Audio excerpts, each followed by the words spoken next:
Assalamualaikum warahmatullahi wabarakatuh. Perkenalkan, nama saya Putri Lestari Hermawanti dengan NIM 2002100006 dari Prodi Hubungan Masyarakat Universitas Muhammadiyah Cirebon. Di sini saya akan membahas tentang periklanan dan IMC atau Integrated Marketing Communication. Yang pertama yaitu peran periklanan dalam komunikasi pemasaran terpadu. Menurut Belch and Belch, periklanan didefinisikan sebagai segala bentuk komunikasi non-personal berbayar tentang sebuah organisasi, produk, jasa, atau ide oleh sponsor yang teridentifikasi. Berbayar di sini menunjukkan bahwa sebuah pesan periklanan biasanya menggunakan media yang harus dibayar. Sedangkan non-personal menunjukkan pesan dalam periklanan disampaikan kepada sekelompok orang atau individu secara bersamaan dengan menggunakan media massa. Hal ini yang menjadi penyebab pengiklan harus mempertimbangkan bagaimana khalayak akan menginterpretasikan dan bereaksi terhadap pesan yang disampaikan. Mungkin banyak yang bertanya-tanya, periklanan itu apa sih? Nah, di sini saya akan menjelaskan bahwa periklanan adalah sebuah bentuk promosi yang paling terkenal dan banyak dibahas karena kegunaannya yang besar, terutama untuk produsen barang dan jasa yang targetnya adalah masyarakat luas. Misalnya sabun, sampo, makanan, minuman, dan lain sebagainya. Banyak produsen yang mempercayai bahwa periklanan sebagai salah satu alat yang penting dalam program komunikasi pemasaran terpadu.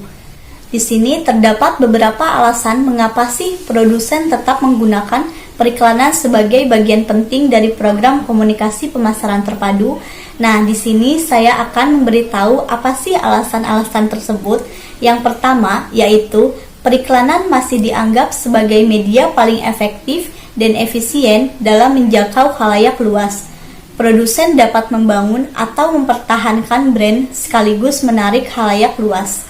Yang kedua, periklanan merupakan alat berharga dalam membangun ekuitas merek atau perusahaan karena memberi informasi tentang produk kepada konsumen sekaligus mempengaruhi persepsi.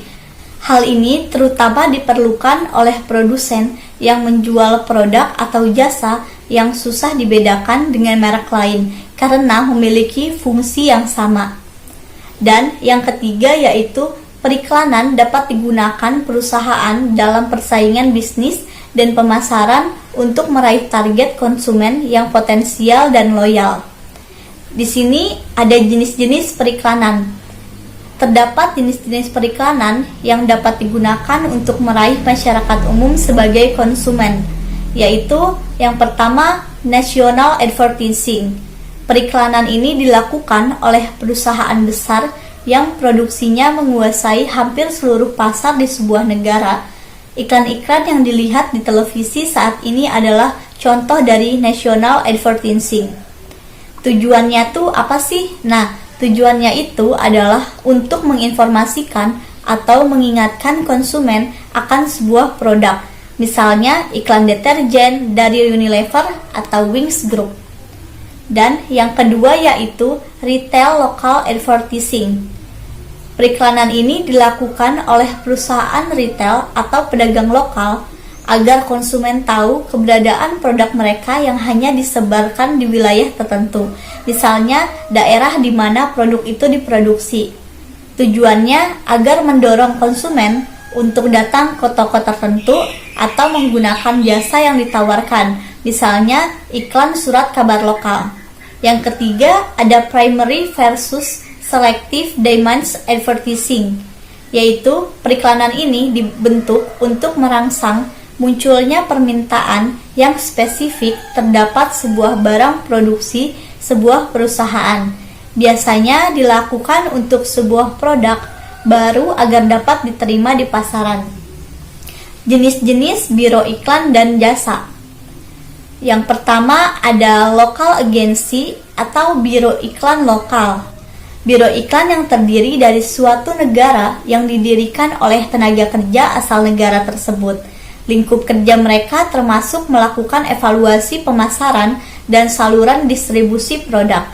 Penanganan klien kebanyakan klien yang memproduksi produk lokal, misalnya Matahari Advertising dan Dwi Sapta Advertising. Yang kedua, regional dan national agency atau biro iklan nasional dan regional. Biro iklan ini menangani klien yang memasarkan produk pada satu wilayah tertentu. Misalnya di wilayah Asia Tenggara, biro iklan ini biasanya menjalin kerjasama dengan beberapa biro iklan lokal di negara lain.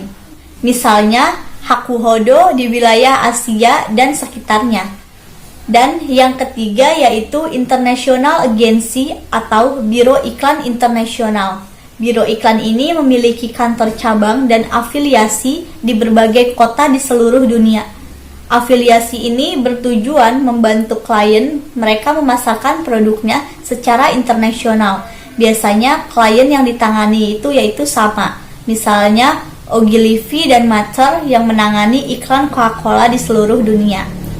Berdasarkan jenis layanan yang diberikan, Ernst Weigort dan Ernst membagi biro iklan menjadi Full Service Advertising Agency dan Specialist Agency. Full Service Advertising Agency merupakan perusahaan yang memberikan jasanya mulai dari merencanakan, menciptakan, dan memproduksi iklan serta melakukan riset dan memilih media, misalnya Matahari Advertising. Selanjutnya, Specialist Service Agency.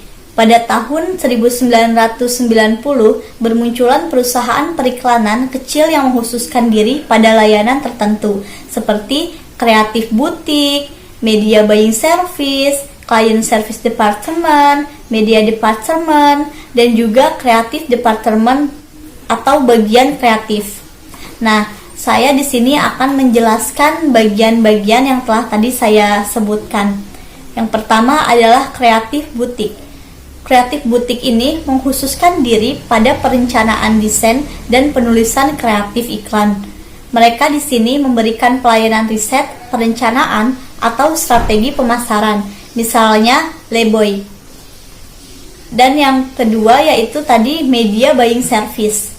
Perusahaan ini menyediakan jasa perencanaan dan pembelian media termasuk memberi analisis detail tentang pembelian media, misalnya Mindshare.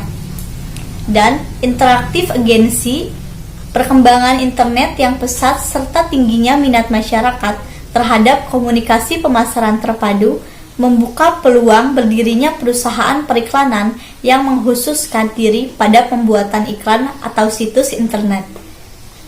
Selanjutnya, Client Service Department atau bagian bina usaha. Nah, ini merupakan penghubung antara klien dengan perusahaan periklanan.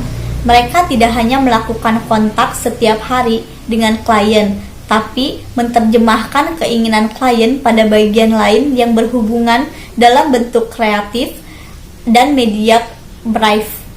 Pada beberapa biro iklan, bagian ini melakukan analisis kompetitor dan strategi jangka panjang produk. Selanjutnya ada Media Department atau bagian media. Dalam Media Department ini terdiri dari 3 media. Yang pertama yaitu media planning, media buying, media monitoring atau riset. Media planning bertugas menyusun dan menyiapkan strategi, membuat perencanaan, penjadwalan, pemilihan media, serta memperkirakan besarnya anggaran yang diperlukan. Dan media buying bertanggung jawab melakukan negosiasi, pemesanan, dan pembelian media sesuai rencana media planner. Selanjutnya, media monitoring atau riset. Media ini bertanggung jawab mengawasi dan memonitoring jadwal penayangan iklan sesuai pesanan serta memberikan data yang diperlukan oleh media planner. Dan yang terakhir yaitu Creative Department atau bagian kreatif. Bagian ini bertanggung jawab atas semua yang dihasilkan bagian kreatif dan memastikan kepuasan klien. Di bawahnya ada art director bersama copywriter, mengembangkan konsep kreatif dan bertanggung jawab memberikan arahan visual dalam memotret dan syuting. Copywriter bertanggung jawab mengembangkan konsep kreatif dan membuat naskah iklan, terutama naskah iklan radio bersama art director. Terima kasih, mungkin cukup sekian pembahasan yang bisa saya sampaikan. Semoga bermanfaat. Mohon maaf bila ada salah kata. Billahi taufiq wal hidayah. Wassalamualaikum warahmatullahi wabarakatuh.